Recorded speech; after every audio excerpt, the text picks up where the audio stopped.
O que são dispositivos de comando, corte e proteção? Qual a diferença que existe entre elas e onde que cada qual se aplica? Eu sou o Arthur Manuel e este é o seu canal Inove. E hoje vamos falar de instalações elétricas.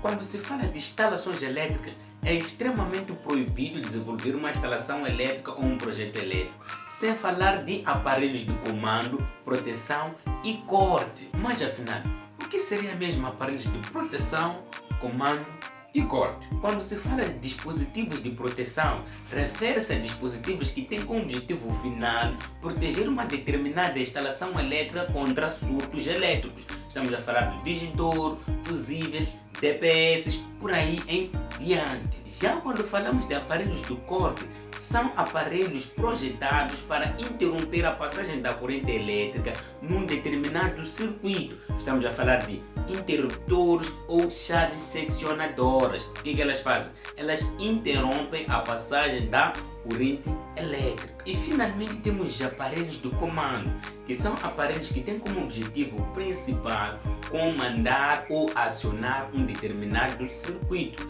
Estamos a falar de relés, contactores, interruptores, disjuntores, chaves seccionadoras, por aí em diante. Mas espera aí, Arthur, falou de disjuntores, chaves seccionadoras, interruptores, enquanto você falou que isso são aparelhos de proteção e aparelhos de corte. Como entender isso? Os dispositivos de comando podemos dividi-los em dois grupos, que são dispositivos de comando industrial e dispositivos de comando residencial, podemos dizer assim. Dentro dos dispositivos de comando industrial nós encontramos os contactores, os relés temporizadores, os relés térmicos, por aí em diante. Dentro dos como posso explicar, dos dispositivos de comando residencial nós encontramos o interruptor, o disjuntor, por aí em diante. Agora, qual é a diferença que existe entre eles? Os dispositivos de comando industrial, falo de contactores, relés temporizadores, por aí em diante, são dispositivos que são usados para acionar máquinas industriais. Estamos a falar de motores, geradores, por aí em diante. Enquanto que os disjuntores, os interruptores, por aí em diante, são dispositivos que são usados para acionar pequenas cargas, como lâmpadas, acionar circuitos de residências, por aí em diante. Outro aspecto, os interruptores, disjuntores, por aí em diante, não são usados na automação, enquanto os contactores eles são usados na automação. Eles possuem bobinas, contactos normalmente fechados, contactos normalmente abertos, eles têm capacidade de contar tempo, por aí em diante, coisas que os interruptores e disjuntores não têm. Então, temos que perceber esses dois grupos. Grupo dos dispositivos de comando, que eu escolhi chamar de industrial, né? E grupo de dispositivos de comando que eu escolhi chamar de residencial. Temos lá disjuntores, interruptores, né? E desse lado temos o quê? Relés, contactores, relés temporizadores, relés térmicos, por aí em diante. Agora já sabemos o que são dispositivos de proteção, dispositivos de corte, dispositivos de comando. Mas vamos imaginar que eu quero escolher um dispositivo de proteção para um determinado circuito. Como saber se o dispositivo de proteção que eu estou a escolher é um dispositivo de proteção ideal?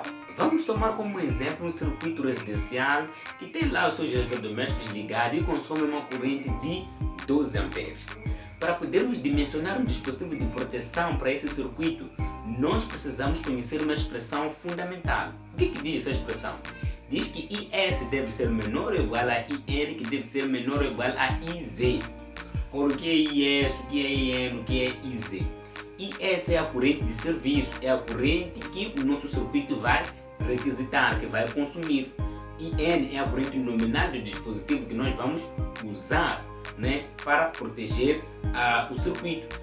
E IZ é a corrente máxima admissível na canalização, ou seja, corrente máxima admissível num circuito.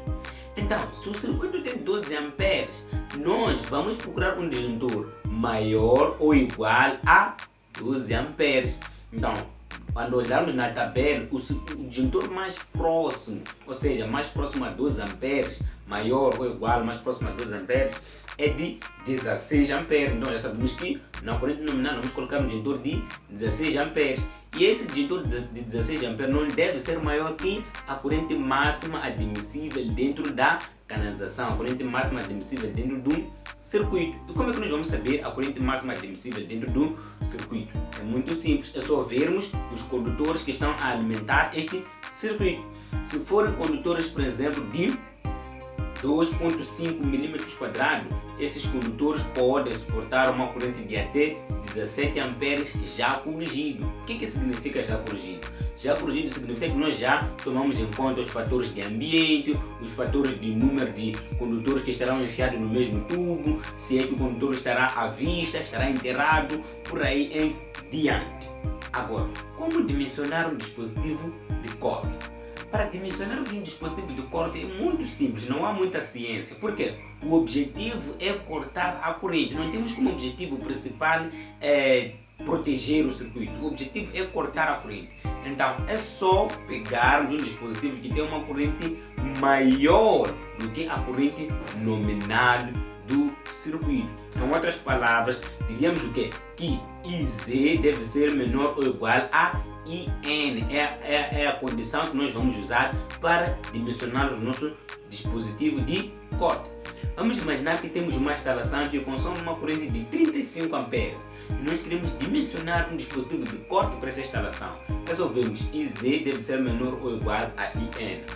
Ok, tá bom. Se a corrente que nós temos aí, neste caso, é de 35 amperes, não é isso? Que é IZ, que é a corrente máxima admissível na canalização que nós queremos proteger. Então, só escolher um disjuntor com uma capacidade de suportar uma corrente maior que 35 amperes. Então, posso colocar lá um disjuntor de 40, 50, 60, 70, dependendo de mim, porque o objetivo não é proteger, é apenas cortar a corrente elétrica. E agora, como escolher um contactor ideal para o meu circuito?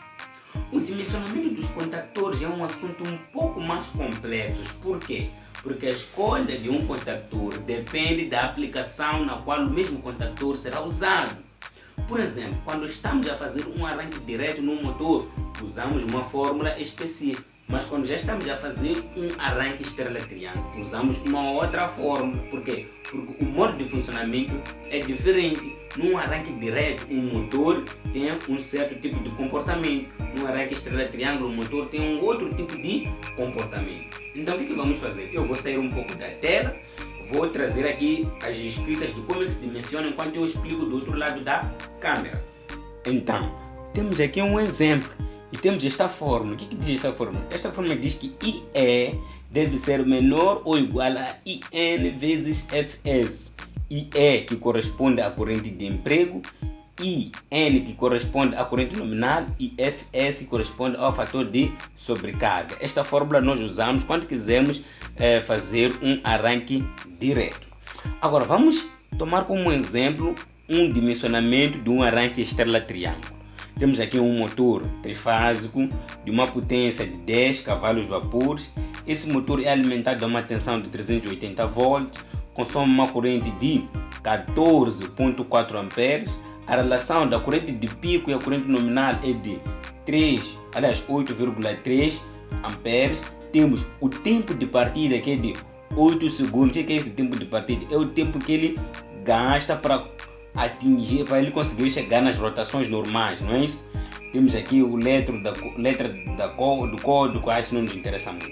Agora, primeiro vamos dimensionar o contactor K1 e K2. Temos aqui corrente de K1 e K2 deve ser igual a 1,15 vezes, abrir parênteses, 0,58 vezes a corrente nominal do nosso motor. Então, substituindo a corrente nominal do nosso motor, que é de 14,4, temos o que? Uma corrente de 9,6 amperes. Então, os contactores 1 e 2 devem ter uma corrente de 9,6 amperes. E depois temos o contactor 3, que é o nosso contactor de linha, não é isso? Então, a fórmula é basicamente a mesma. O que vai mudar é que aqui onde temos 58 na primeira fórmula, na segunda fórmula teremos 33. Lembram daquilo que eu disse, que cada situação, a fórmula pode alterar um pouquinho. E por fim teremos uma corrente de 5.5 amperes. E desse jeito já dimensionamos o arranque estrela triângulo. Esta foi a nossa aula de dispositivos de proteção, comando e corte. Que tal? Gostou da aula? Se você gostou da aula, subscreva no canal, coloque seu like e compartilhe esse conteúdo com seus amigos e familiares. Até a próxima!